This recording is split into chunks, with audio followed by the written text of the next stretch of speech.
কল্পনা করুন, পৃথিবীর সব থেকে বিখ্যাত স্থাপত্যটি এখন আপনার নিজের। এবার ভাবুন, আপনি সেটা এমন একজনের কাছ থেকে কিনছেন যার কাছে আসলে ওটার কোনো মালিকানাই নেই। 1925 সালে ভিক্টর লাস্টিগ ঠিক এই অসম্ভব কাজটি করেছিলেন। তিনি আইফেল টাওয়ার বিক্রি করে দিয়েছিলেন, একবার নয়, দুইবার। এটি সেই গল্প যেখানে পৃথিবীর সেরা এক প্রতারক অবিশ্বাস্য এক জালিয়াতি করে দেখিয়েছিলেন। 1925 সালের প্যারিসের কথা ভাবুন। চারদিকে তখন বেশ জাঁকজমক, কিন্তু আইফেল টাওয়ারের অবস্থা ছিল বেশ করুণ। এটি মাত্র 20 বছরের জন্য তৈরি করা হয়েছিল, ফলে ততদিনে এতে জং ধরে গিয়েছিল আর রক্ষণাবেক্ষণে খরচও হয়ে গিয়েছিল আকাশচুম্বী। সংবাদপত্রে তখন এটা ভেঙে ফেলার দাবি উঠছিল। ভিক্টর লাস্টিগ ছিলেন একজন তুখোড় ধূর্ত লোক। তার প্রায় 40টি ছদ্মনাম ছিল। তিনি খবরের কাগজে ওই লেখাগুলো দেখে এক মোক্ষম বুদ্ধি বের করলেন।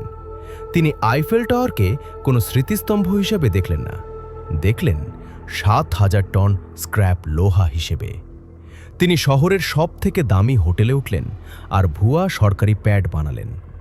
শহরের বড় বড় ভাঙারি ব্যবসায়ীদের কাছে জরুরি চিঠি পাঠিয়ে একটা গোপন মিটিং ডাকলেন। সেখানে তিনি ব্যবসায়ীদের চোখে চোখ রেখে ফিস করে এক রাষ্ট্রীয় গোপনীয়তা শোনালেন।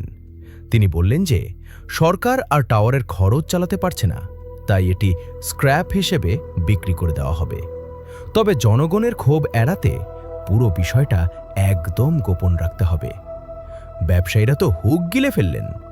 আইফেল টাওয়ারের মতো বড় কন্ট্রাক্ট কে না চায়?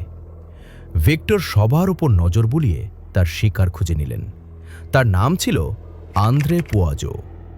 আন্দ্রে ছিলেন একজন উচ্চাভিলাষী ব্যবসায়ী, যিনি বড় লোকদের দলে নিজের নাম লেখানোর জন্য মরিয়া ছিলেন। ভিক্টর তাকে হাতের পুতুলের মতো নাচাতে লাগলেন। তিনি এমন ভাব করলেন যেন তিনি একজন ঘুষখোর কর্মকর্তা। তিনি আন্দ্রেকে বোঝালেন যে আন্দ্রের কাজটা পাকাপোক্ত করতে তাকে কিছু বাড়তি টাকা দিতে হবে। আন্দ্রে ভাবলেন তিনি ঘুষ দিয়ে কাজ বাগিয়ে নিচ্ছেন, তাই এক সুটকেস ভর্তি নগদ টাকা ভিক্টরের হাতে তুলে দিলেন। ভিক্টর টাকা নিয়ে ট্রেনে করে ভিয়েনায় পালিয়ে গেলেন এবং প্রতিদিন খবরের কাগজের দিকে তাকিয়ে রইলেন। তিনি ভেবেছিলেন তার ছবি সব কাগজের প্রথম পাতায় থাকবে, কিন্তু অবাক করা বিষয় হল কোথাও কোনো খবর নেই। আসলে আন্দ্রে পোয়াজো এতটাই লজ্জিত ছিলেন যে তিনি পুলিশের কাছে নালিশ করার সাহসই পাননি। তিনি মুখ বুজে সব লোকসান সহ্য করে নিলেন। ভিক্টর নিজের ভাগ্য দেখে নিজেই অবাক হলেন। যেহেতু কেউ অভিযোগ করেনি, তাই তিনি ভাবলেন আবার চেষ্টা করলে কেমন হয়। কয়েক মাস পর তিনি আবার প্যারিসে ফিরে আসেন এবং নতুন একদল ব্যবসায়ীর সাথে একই নাটক সাজালেন। তিনি সেই একই কথা বলে দ্বিতীয়বার টাওয়ারটি বিক্রির চেষ্টা করেন, কিন্তু এবার হবু ক্রেতা লোকটির সন্দেহ হয় এবং তিনি পুলিশের কাছে চলে যান। ভিক্টর বুঝতে পারলেন বিপদ আসন্ন, তাই তিনি আমেরিকায় পালিয়ে যান।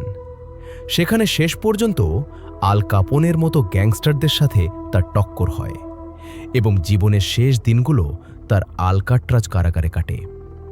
তিনি জেলখানায় মারা গেছেন ঠিকই, কিন্তু রেখে গেছেন এমন এক জালিয়াতির গল্প যা শুনলে আজও গায়ের লোম খাড়া হয়ে যায়। তিনি প্রমাণ করেছিলেন যে যদি আপনি যথেষ্ট আত্মবিশ্বাসের সাথে বড় কোনো মিথ্যা বলতে পারেন, তবে মানুষ সেই মিথ্যার অংশ হওয়ার জন্য আপনাকে টাকা দিতেও দ্বিধা করবে না। তো এভাবেই মামলার শেষ হলো। যদি আপনি মনে কষ্ট পেয়ে থাকেন, তবে আমি দুঃখিত।